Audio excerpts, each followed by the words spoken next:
they're eating her. And then they're going to eat me. Oh my God. Sorry. Oh, dude. I'm going to just tell you what that's from. Troll 2. If you haven't seen that clip and other little fun clips from Troll 2, you need to YouTube that frickin' tonight. Dude, if you want to laugh, it's known as like the worst movie ever. It's so bad it's good. They'll like re-release it in like certain theaters and like people go there, probably get stoned and have like a really fun time watching that. No, you don't even need, dude, you don't need to be, dude, seriously, it's so freaking funny. Well, okay, there's that one, and then there's The Room. Those are known as the 2 worst movies ever, okay? Look it up. And The Room is really bad too. They're both so bad they're good. I enjoy Troll 2 better though.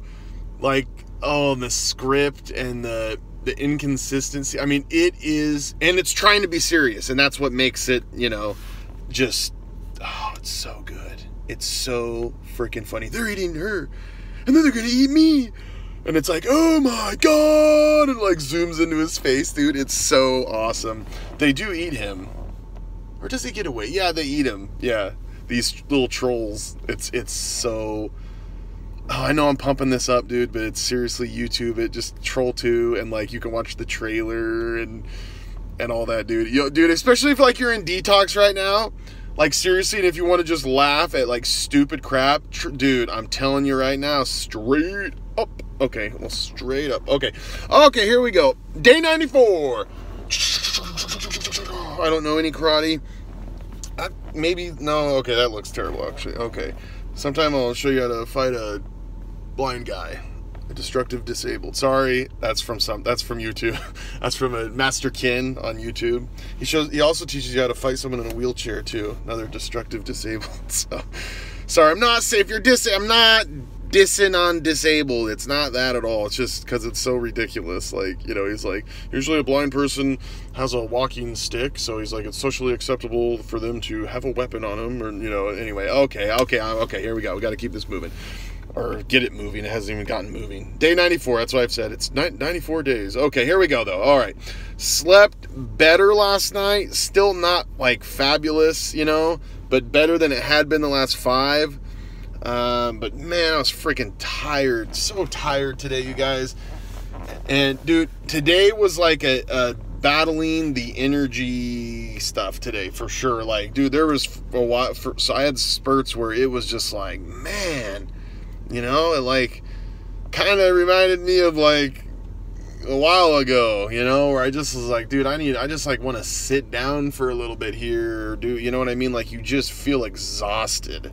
So really, dude, like the detox does just kind of drag on, you know what I mean? But seriously, like if you expect it, you'll do great. You'll be fine. Like seriously, like it kind of drags on. But again, I say like, yes, it drags on, but it's like, it's got its ups and downs. Okay. It's not like it's just always bad, and it's definitely not always good, but like, it's not that bad. It's gotten so much better. Okay, I know I say that a million times, but like it does, it does kind of drag on, and some people deal with stuff better than others. Some people deal with certain aspects worse. I've talked to some people that are just, they're sticking it out though, dude. They're freaking tough, and they're really depressed right now. They're really just struggling with that, okay? But you know what? They're sticking with it, and they're noticing changes and light at the end of the tunnel, and you never know what each day will bring, dude. That's something I've really learned, man, with this detox is like, dude, you might not be sleeping good. You might be about ready to go crazy, okay?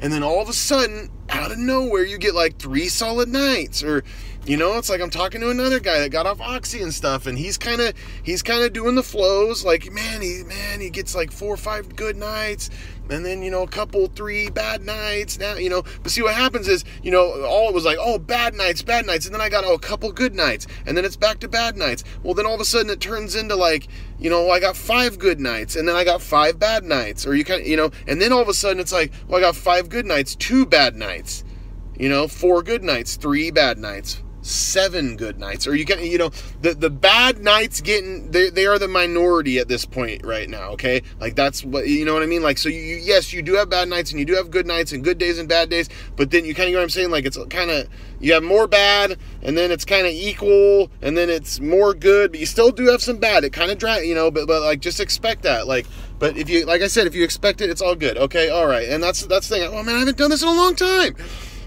Slow progress is still progress. Remember, this is our recovery. Our recovery. Once we're on the wagon, dude. Or is it off the wagon or on? I don't know. Whatever. We're on a wagon right now. Or yeah, we're on the Oregon Trail. We're on the wagon. Okay, but no, this is our recovery. Once you stop taking it, dude, you're on the recovery. Okay, but this is the symptoms. Okay. And you kind of go, it's like a ping pong ball, remember? So you're always recovering, but you're going kind of, okay, I know this is dumb. We're going to learn our colors and shapes next. Okay. But no, I just tried it. It's a simple illustration. Okay, here we go. What do I want to say? Oh, something I was thinking about too. Oh yeah, because I ran 3 miles today on my lunch. 3 miles on my lunch, baby. Dude, in exercise, dude, it makes you feel so good. Okay, seriously, I know I say that, but I just want to pound that home, dude. If you're not exercising, try to get out and walk. Get out in the sun. Lady on like day 12, dude, she was even telling me, like, dude, her and her husband got on the Harley and rode around on day 12, dude. Like, that's awesome. Like, got out and she was happy. You know what I mean? Like, that's cool. That's awesome, dude. And she was she's happy to be clean, dude. On day 12, it's not fun, but like, that's awesome. That's the lady, dude. Her daughter freaking OD'd on heroin. Lost her daughter. Okay. All right. So I was running and I was thinking, I kind of got to be careful. And I have to be aware and careful and be truthful too. Or just be real here of, I'm an all-out guy. I'm an all-out guy with everything I do. That's what I'm known for. That's who I am. Whatever, that's how God made me. He's going to use it for his glory now. But I'm an all-out guy, so I kind of got to be careful and not get bored. And when I say that, I'm not talking about just like being at home twiddling your thumbs. I'm talking about like the whole process as a whole, or like, you know what I mean? Like, I have a tendency like run and exercise, and all of a sudden I'm just like, I'm bored. This is boring. Or you kind of know what I'm saying? Or like, you know what I mean? I'm doing something, and it's just like I even do like, I'd get so into psychology, just go all out, and then I'd be like, kind of bored. Okay, and now I'm into military stuff, and then kind of get bored, and then it was philosophy, big time, and then got bored with that kind of. But I kind of come back, but I'm just saying, like, if you're that kind of person, trying to harness that all out kind of attitude, that all out person in your recovery, but you got to keep diversifying things, I guess, too. And that's something I was really realizing. Like, I got to do that. Like, I'm not bored yet.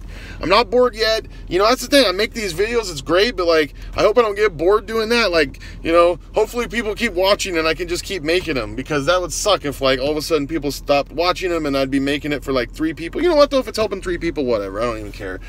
I'll just make them and just and talk to like 3 people, whatever. No, but you know what I mean? I'm just saying, like, just be advised. Don't get too comfortable. I know I've said that a million times, but just understand your personality. And you might not be an all-out person, but whatever your personality is, we use your strengths. Use your strengths in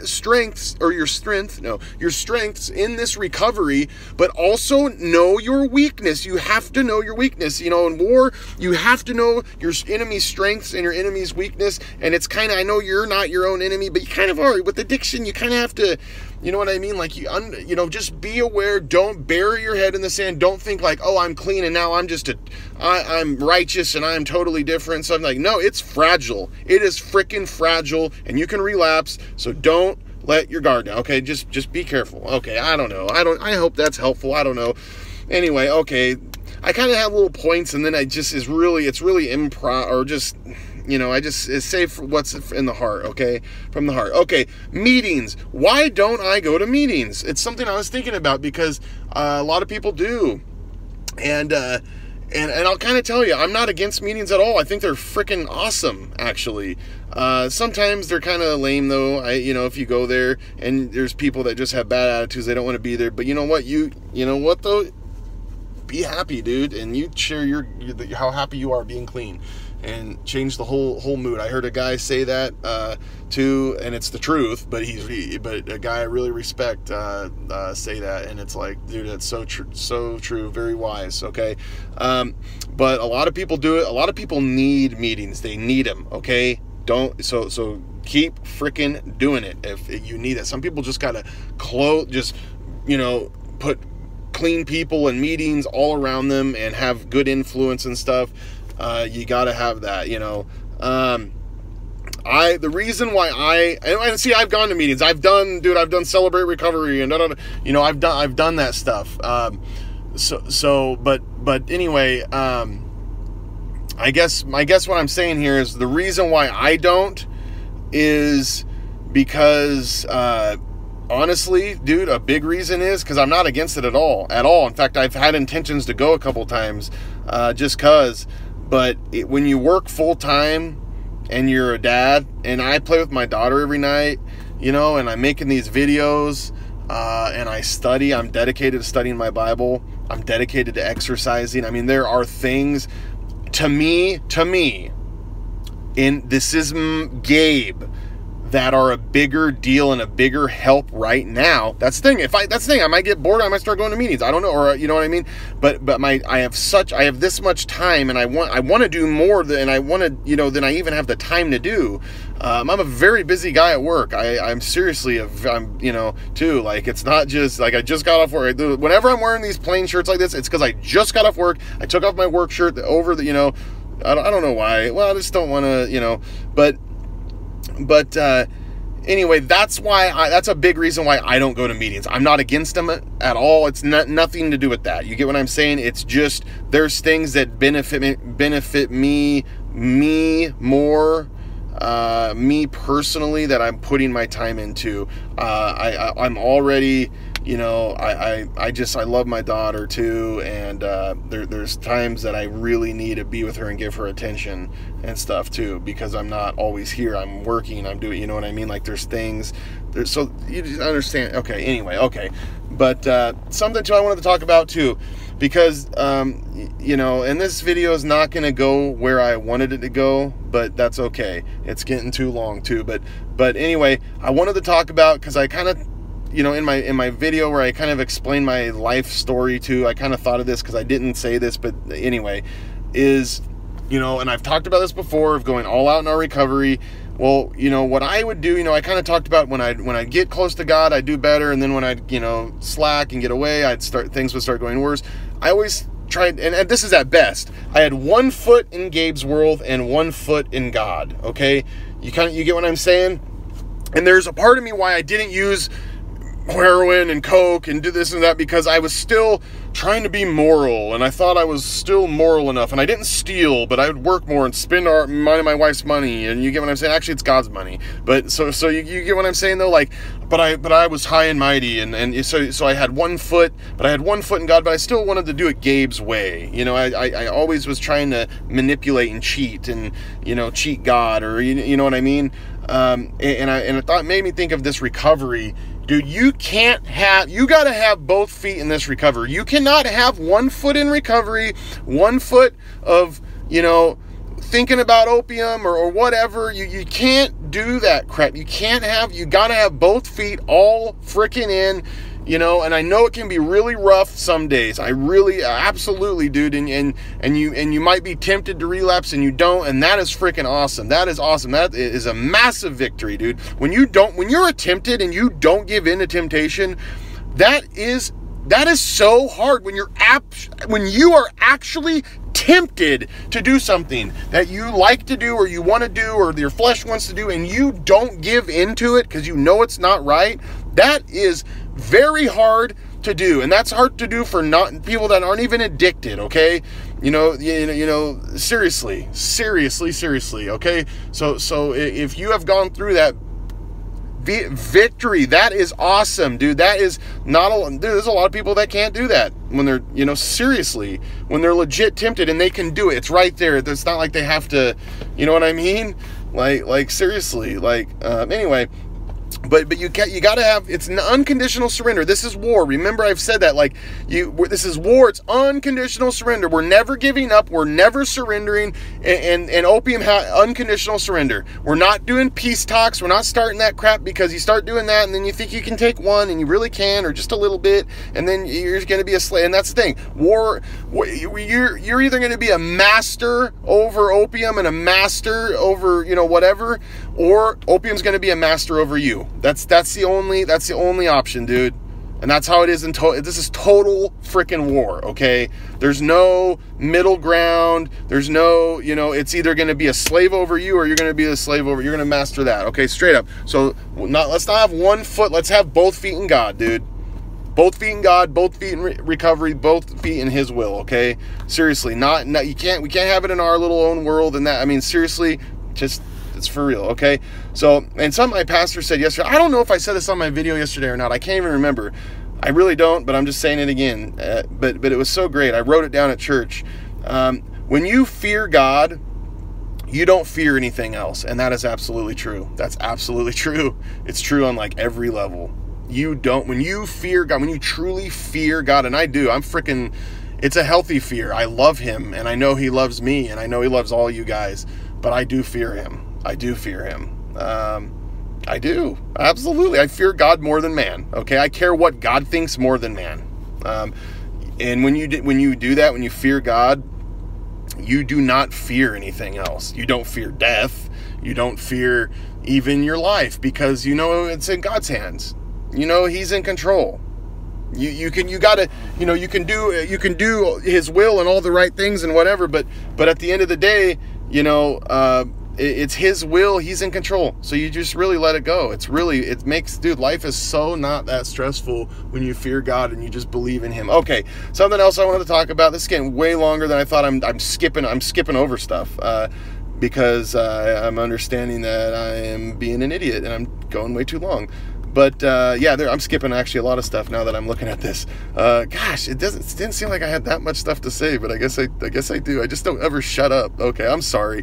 But something I have to say, the prodigal son, because that was something I wanted to talk about in my video yesterday of my story on opium and off opium and on whatever, is the prodigal son. That's why, and I've said this in another video before, way back, I don't even know when, but the prodigal son in the Bible, that parable that Jesus gives of the son, and the prodigal is wasteful, okay? The wasteful son, he takes his father's inheritance and he goes and lives it up and just wastes it all, prostitutes, this and that, I mean, just foolish living.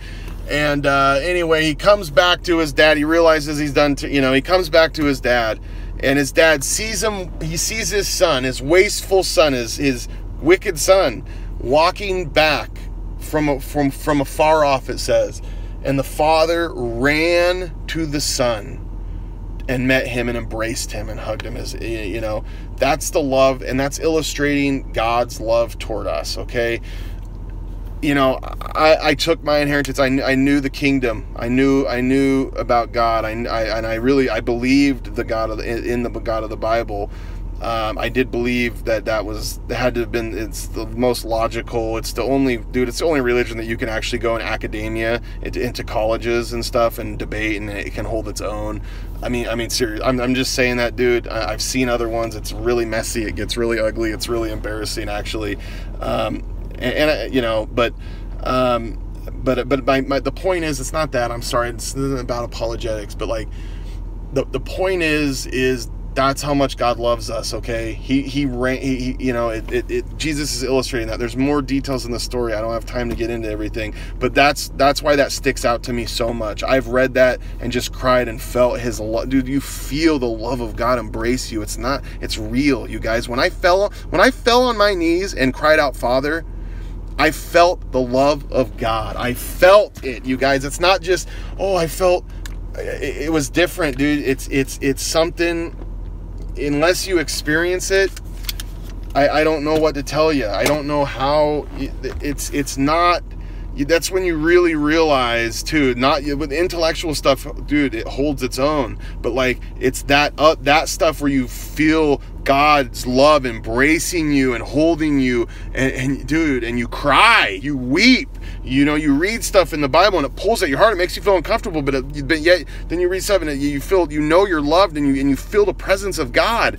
You know, that's the stuff that changes lives, okay? And even Paul writes, like, you know, it's the grace of God, I think is what it is. The grace of God that leads to true repentance, or the love of God, or something like that is kindness, I think. The kindness of God. Okay, anyway, so I wanted to leave with this. I'm so sorry. I'm like, I won't make 20-minute long videos. No way, never. Not anymore. I'm so sorry. I really apologize. But this is Jesus talking. This is right before he's dying. He's going to go die. If you keep my commandments, you will abide in my love. This is my commandment, that you love one another just as I have loved you. Greater love has no one than this, that one lay down his life for his friends. You are my friends if you do what I command. Okay? I cried last time I read that on here, so I didn't cry this time. So what's up? Yeah. But seriously, remember that, dude. Jesus died for us, okay? Because God loves us so much. He's showing us, like, no, I didn't just create you and leave you down here in this freaking hard, rough life, this earth where all this evil, all this crap goes on. He didn't just leave us here, okay? He is with us. And in fact, the angel that told Mary was like, you're going to have a baby, you're going to name him Emmanuel. Okay, that means God with us. God was with us. God came down as a human in human flesh. The word became flesh, as John writes, and the world rejected it. He came into his own and they rejected him. Okay? Seriously. And he says that, and Jesus said, the world hates me because I testify against its deeds and that it's evil. Okay? And that was true, dude. That's why they killed him. Okay? Okay. God bless everyone. Stay clean. Sorry for such a long video. Let's keep fighting, baby. Keep fighting. Don't get exhausted, baby. God bless and salute.